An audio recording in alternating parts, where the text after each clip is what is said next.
in our search for a site, we came further and further away from the old mill because we somehow didn't want to compete with history and heritage.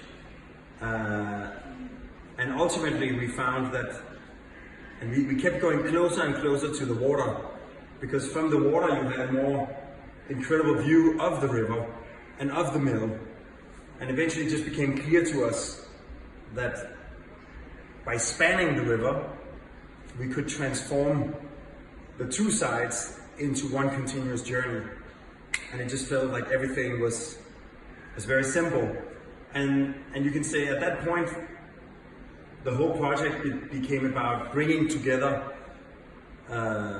opposites, bringing together the two sides of the river, bringing together the mountain and the forest, and then of course the idea of the two galleries, the introverted and the extroverted, the vertical and the horizontal, and joining those two created the gesture of the building that then, as a consequence, made it feel like a sculpture.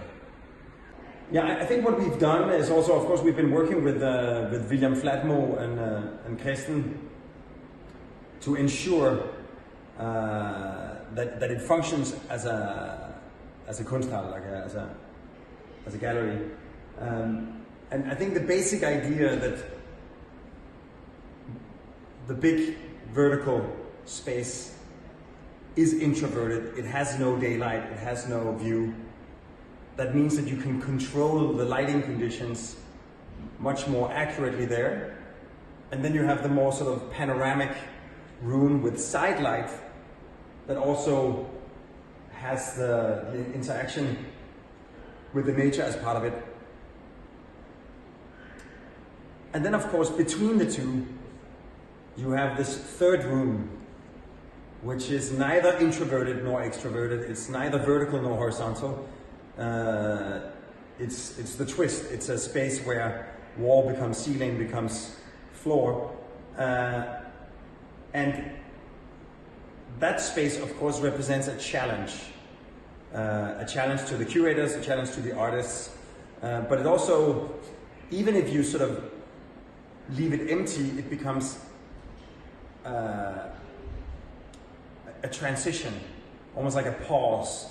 Instead of a wall, you have a space that connects the two rooms. I would say architecturally, it was really how can you create this kind of perfect twist, a complex hyperbolic paraboloid, in a way that's gonna be buildable. And we came up with the idea of using sticks. You know the form when you have a deck of cards and you twist it. It describes this kind of fanning shape. This is a bit what happens on this stair. So once we started using sticks, we made the first model where we just put a lot of sticks next to each other and rotated them. And suddenly it became this beautiful form, perfect in its execution. And then that became the architecture on the outside, it became the architecture on the inside. That it's like these kind of very straight elements that twist and then become very straight again. It also works with the idea of the two perfect galleries that have this kind of translation between them. And it also means that it becomes almost this kind of illusion that you see curves everywhere, but everything is actually straight. So it's a world of curves that has created purely with straight elements.